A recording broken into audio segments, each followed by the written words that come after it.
Hello again, everyone. It's Paul from New Jersey Recovery and Wellness. Thank you for continuing to join us as we commemorate National Recovery Month by talking each and every day about how to support a person in your life who you know and love who has a substance use disorder or is in early recovery. Thank you for checking out day 23 of our 30-part series.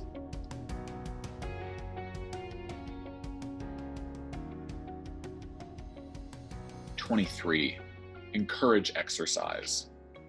Focusing on our body is an important part of the recovery process. When we focus on our physical health, we may have different types of goals in mind.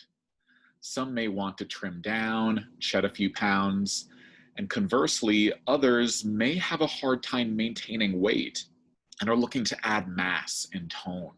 And of course, there's many other purposes we may have for our own personal fitness. But regardless, if you have a loved one with a substance use disorder or an early recovery, for many, they may have had a significant period of time neglecting their physical needs. There's no better time than now to start putting personal care first. How do you support a person in your life who has a substance use disorder or is in early recovery? Encourage exercise. When we think about exercise, we may have a specific picture that comes to mind. Maybe it's a person lifting weights at the gym, or possibly a person jogging in a park. Yes, both of these are forms of exercise. However, let's not limit ourselves. There's so many options when it comes to your own physical fitness. I know for myself, naturally, what comes to mind when I'm thinking about fitness, I think about a gym, a fitness center, or health clubs. For me personally, these have been really great outlets, a specific designated area to be able to go to engage in this type of activity. With current times being as they are, I know that our access to these types of centers may be rather limited or potentially risky, depending on your particular location. However, gratefully, these are not the only ways to engage in physical activity. Maybe you and your loved one are into a particular sport: basketball, baseball, soccer, or football. You can very easily find a pickup game, join a recreation league, or just getting outside and playing a game. You may also find yourself more drawn into starting a yoga practice or getting into the martial arts. And of course, there's getting outside to go for a walk, run, go on a hike, or just a really nice bike ride. There's no right or wrong way to exercise. The point is, you just want to get engaged in some physical activity. Sometimes we can limit ourselves about the type of activity that we're thinking of really just by our scope, the picture that comes in mind when we think about exercise. This is the perfect opportunity to review and explore other areas that maybe we haven't tapped into before, or perhaps haven't done it in quite a long time. There's also options to be able to do some of these things right in your own home. If you took a couple of moments and you went through a service such as YouTube, you could probably find plenty of at-home type of workouts, whether it's using your own body resistance, whether it's using some free weights or some resistance bands. Lots of other options when it comes to fitness-based activities. Now, it can be quite common for a person to have a difficult time starting to get into any type of new routine, especially when it comes to exercise. However, for our loved ones with substance use disorders, just a little bit of encouragement can go a really long way. There are many benefits to exercise in general, but specifically for those who are thinking about making changes to their substance use or already are in early recovery, there's a few key takeaway points that we want to make sure that you're aware of, possibly being able to pass this information along to your loved ones. First and foremost, when we are increasing exercise, we are helping to regulate our own hormone production. 3 particular hormones that come up here are going to be estrogen, testosterone, and insulin. Estrogen and testosterone are hormones that we primarily link to our sexual characteristics: estrogen for females, testosterone for males. Insulin is also a hormone. We usually think about it in the way that we process food. If we're eating a lot of sugar or no sugar, it's going to impact the way that our insulin is produced in our body. And again, sometimes when we are in the course of an active substance use disorder, we're not really taking in the best nutrients that we can possibly take. Our hormone levels and our production of hormones are likely going to be impacted, especially if a person's been using substances over a longer period of time. So, by introducing some consistent exercise, at least a couple of weeks, we are able to help the regulation of our hormone production.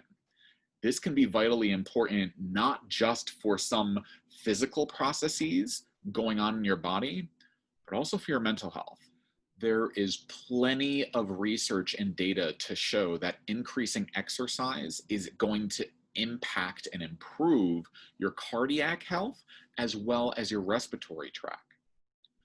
By exercising consistently, we are able to do several things for cardiac health. People who are avid runners tend to have longer lives than the rest of us. And especially if a person has some concerns when it comes to cholesterol and triglycerides, doing a little bit more cardio activity is shown to help with the reduction of these levels in blood work. When it comes to respiratory health, we are helping our lungs rebuild and regenerate by forcing this physical activity. We're repairing some of these cells. Consider the way that an individual has used their substances.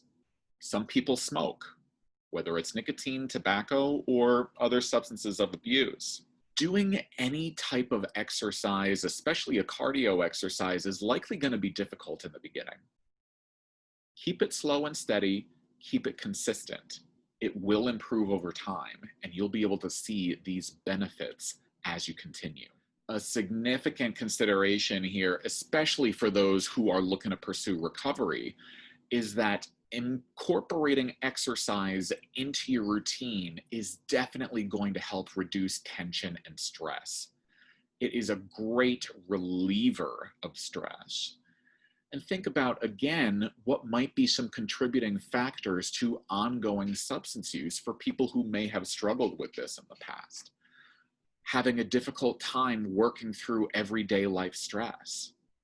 If we can start putting other things on the plate that a person can do that will help them successfully navigate through stressful situations, they are less likely to feel the need to rely on a substance.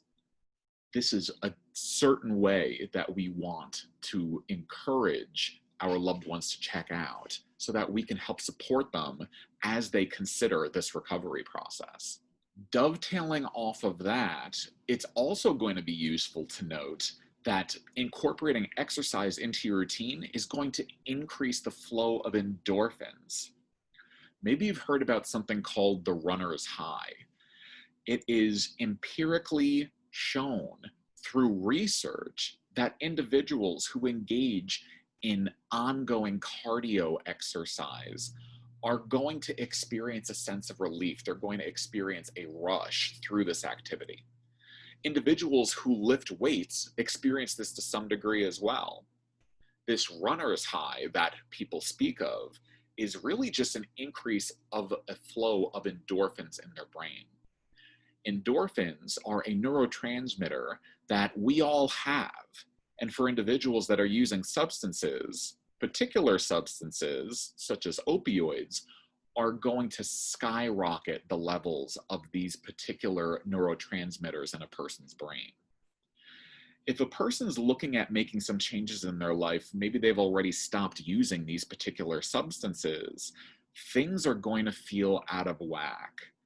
For some individuals, this may be triggering. They may have urges to return back to their substance of choice, specifically because unconsciously, they know that they're missing out on their endorphins. So if we're able to put something else on the plate that can give them that endorphin rush that anyone would love just because specifically of what it's doing to the brain, we are supporting them in their recovery. So by encouraging exercise, it can actually help towards relapse prevention. And if we think of exercise as just a recreational activity, by definition, it can be used to fill unstructured time. One of the expressions that can come up from time to time in treatment settings are that idle hands or idle minds are the devil's playground. So we're talking about boredom here and how boredom can serve as a relapse trigger for those who are looking at making shifts with their substance use or in early recovery. Exercise is another thing that we can put in place to help work through boredom. It's constructive. And the final takeaway I really wanted to highlight here is that exercise is going to improve the quality of sleep. Sleep, essential sleep, between 7 to 9 hours in a day is critical for individuals who are in recovery. I say it's critical for people in general, but of course we want to make sure that our folks in early recovery are able to get adequate amounts of sleep.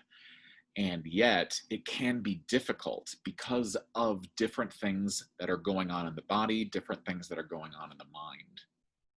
By increasing our exercise, we can actually help to improve the quality of sleep.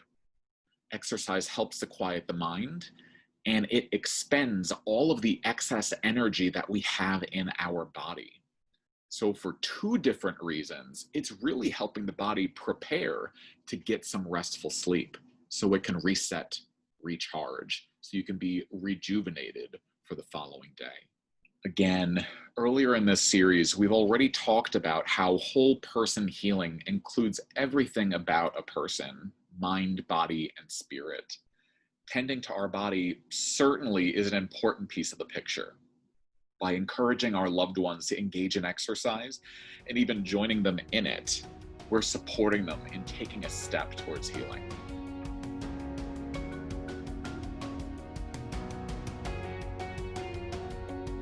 Thank you so much for staying with us as we continue to commemorate National Recovery Month by talking about how to support a person in your life who you know and love who has a substance use disorder. If you liked what you saw, please do click that like and subscribe and ring the bell so you can receive notifications on other videos that come up in this series or other videos on this channel in general. And please do share this video with anyone that you think could benefit from it. From New Jersey Recovery and Wellness, thank you so much. We'll catch you next time.